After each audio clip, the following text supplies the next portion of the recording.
I remember the day our lives took an unexpected turn. We had just moved into our new home in Maplewood Estates, a community governed by a strict homeowners association, HOA. My wife Lila and I were excited to host our first family gathering in our new place. Our children, Mia and Ethan, were thrilled to have their grandparents and cousins over for the weekend.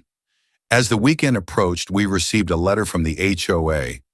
The letter stated that due to community guidelines, we were not permitted to have more than 2 guests staying overnight. This news was shocking and confusing. We had never encountered such a rule before. I decided to visit the HOA office to get some clarification. At the HOA office, I met Mr. Grayson, the HOA president. He was a tall man with a stern expression, known for his rigid enforcement of the rules. I explained our situation, hoping for some leniency. However, Mr. Grayson was unyielding. He insisted that the rules were in place to maintain the community standards and that exceptions could not be made. Feeling frustrated and helpless, I returned home to break the news to Lila. She was equally dismayed. Canceling the family gathering was not an option we wanted to consider. Our children had been looking forward to spending time with their extended family. We decided to proceed with our plans, hoping that the HOA would not enforce the rule too strictly. The day of the gathering arrived and our home was filled with laughter and joy. Mia and Ethan played with their cousins in the backyard, while the adults chatted and enjoyed each other's company. For a moment, it felt like everything was perfect. That evening, as we were preparing dinner, there was a knock on the door. I opened it to find Mr. Grayson standing there, accompanied by 2 security officers. His expression was as stern as ever. "Mr. Harper," he began, "you are in violation of the HOA guidelines. You have more than 2 guests staying overnight. This is unacceptable." I tried to reason with him, explaining the importance of the family gathering and how it was a one-time event. But Mr. Grayson was unmoved. "If you do not comply," he warned, "we will have to take further action, which may include fines or legal proceedings." Feeling cornered and powerless, I had no choice but to ask our family to leave. The joy and excitement of the day were replaced with disappointment and sadness. Mia and Ethan were heartbroken, and Lila was on the verge of tears.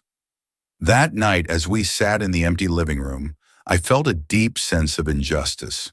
The HOA's rigid enforcement of arbitrary rules had disrupted our family life. I knew I had to do something, but I wasn't sure what. Little did I know, this incident was just the beginning of a series of events that would change our lives forever. The following morning, I awoke with a renewed sense of determination. The unjust actions of the HOA had disrupted our family gathering, and I couldn't let it go unanswered. Over breakfast, I discussed the situation with Lila. "We can't let them get away with this," I said, frustration evident in my voice. Lila nodded in agreement. "But what can we do? They seem to have all the power." I thought for a moment before responding. Perhaps it's time to consult someone who understands the law better than we do. Lila's eyes widened with realization. "Your father." My father, Judge Samuel Harper, had served on the bench for over 3 decades. His reputation for fairness and integrity was well known. Despite our occasional differences, I knew he would be the right person to turn to. Later that day, I called my father and explained the situation. He listened patiently, his silence indicating deep thought. "HOAs have a responsibility to uphold community standards," he began, "but they must also respect individual rights. It sounds like this HOA may be overstepping its boundaries." His words gave me a glimmer of hope. "What should we do?" "I'll look into the legal aspects," he replied. "In the meantime, gather all correspondence you've had with the HOA, including that letter they sent." Over the next few days, I compiled all the documents and forwarded them to my father. He reviewed them meticulously and discovered that the HOA's restriction on overnight guests was not only unreasonable, but potentially unenforceable. Armed with this information, I felt more confident. However, I knew confronting the HOA directly might not yield the desired results. We needed a strategic approach.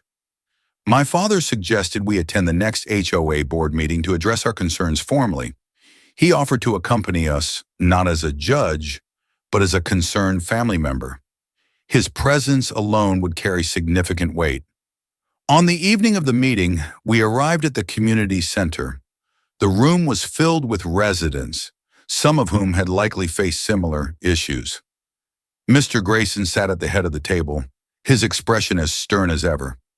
When it was our turn to speak, I stood up, my father beside me. "We are here to discuss the recent actions taken against my family regarding our gathering," I began, trying to keep my voice steady. Mr. Grayson interrupted. "The rules are clear, Mr. Harper. You violated them." Before I could respond, my father stepped forward. "With all due respect, Mr. Grayson, some of these rules may not align with state laws protecting homeowners' rights." A murmur spread through the room.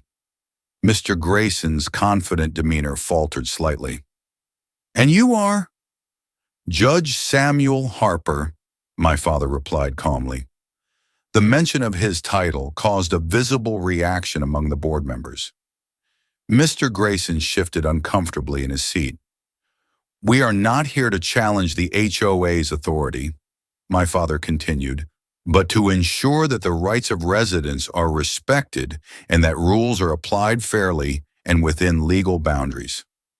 The room was silent, all eyes on Mr. Grayson. He cleared his throat, clearly unsettled. "We will review the guidelines and get back to you." As we left the meeting, I felt a sense of accomplishment. It was a small victory, but it signified that we were not powerless. However, I couldn't shake the feeling that this was just the beginning of a more significant battle. Days turned into weeks, and we heard nothing from the HOA regarding our appeal. The silence was unsettling, but life went on. One evening, as I sifted through our mail, I found an envelope from the HOA. Inside was a notice stating that we were being fined for unauthorized gatherings and that further violations could lead to legal action. Frustration bubbled within me. We had hoped for a reasonable resolution, but it seemed the HOA was intent on asserting its authority. I shared the letter with Lila, who was equally dismayed. "This is getting out of hand," she said, her voice tinged with worry. "What do we do now?" I decided to consult my father again. After reviewing the notice, he suggested we seek legal counsel to understand our options better. He recommended Ms. Evelyn Clark, a seasoned attorney specializing in homeowners' rights. Ms. Clark agreed to take our case and began by reviewing the HOA's bylaws and the recent actions taken against us. She discovered several inconsistencies and potential overreaches in their enforcement. "The HOA has the right to enforce community guidelines," she explained during one of our meetings. "However, they must do so within the bounds of the law and their own governing documents. From what I've seen, there are grounds to challenge their actions." Buoyed by her assessment, we decided to file a formal complaint against the HOA, alleging unfair enforcement in violation of our rights as homeowners. The news of our legal actions spread quickly through the community, and we soon discovered that other residents had faced similar issues but were hesitant to speak out. As our case progressed, tensions within Maplewood Estates escalated. Some neighbors supported our stand, while others feared it would lead to stricter enforcement of rules. The once peaceful community was now divided, with the HOA at the center of the controversy. Amidst the turmoil, we received an unexpected visit from Mr. Grayson. He appeared at our doorstep one evening, his demeanor less stern than usual. "Mr. Harper," he began, "may I have a word?" I invited him in, curious about the purpose of his visit. "I understand that things have escalated," he said, his tone conciliatory. "Perhaps we can find a way to resolve this matter amicably." His sudden change in attitude caught me off guard. I wondered if the mounting pressure from the community and the potential legal ramifications had prompted the shift. "We're open to a fair resolution," I replied cautiously. But it must respect our rights as homeowners. Mr. Grayson nodded. Let's discuss the specifics and see if we can come to an agreement. As we sat down to talk, I couldn't shake the feeling that this was just another maneuver by the HOA to maintain control. However, with the support of my family, our attorney, and several neighbors, I felt more empowered than ever to stand up for our rights. Despite Mr. Grayson's unexpected visit, our skepticism remained. We agreed to discuss potential resolutions, but insisted on having Ms. Clark present during any negotiations. A meeting was scheduled for the following week at our home. As the day approached, tension hung in the air. Lila prepared refreshments, attempting to create a welcoming atmosphere despite the circumstances. When Mr. Grayson arrived, he was accompanied by Ms. Thompson, another board member known for her strict adherence to the rules. We gathered around the dining table, the ambiance a stark contrast to the underlying conflict. Ms. Clark began by outlining our grievances, emphasizing the HOA's overreach and the emotional distress it had caused our family. Mr. Grayson listened intently, his demeanor less confrontational than before. We acknowledge that the situation has escalated beyond what anyone intended, he admitted. Our goal has always been to maintain the community's standards, not to alienate its residents. Ms. Thompson nodded in agreement but added, however, rules are in place for a reason. Allowing exceptions can lead to disorder. Ms. Clark responded calmly, while rules are essential, they must be reasonable and enforceable. Overly restrictive policies can infringe upon homeowners' rights and may not hold up legally. The discussion continued, with both sides presenting their perspectives. We proposed revising the guest policy to allow for reasonable accommodations, such as family gatherings, without compromising the community's integrity. Mr. Grayson seemed receptive to the idea. Perhaps we can form a committee to review and update the bylaws, ensuring they reflect the community's current needs while respecting individual rights. Ms. Thompson appeared hesitant, but eventually agreed. A review could be beneficial, provided it doesn't undermine the HOA's authority. With a plan in place, the atmosphere lightened slightly. As the meeting concluded, there was a sense of cautious optimism. However, we knew that revising the bylaws was just one step toward resolving the deeper issues within the community.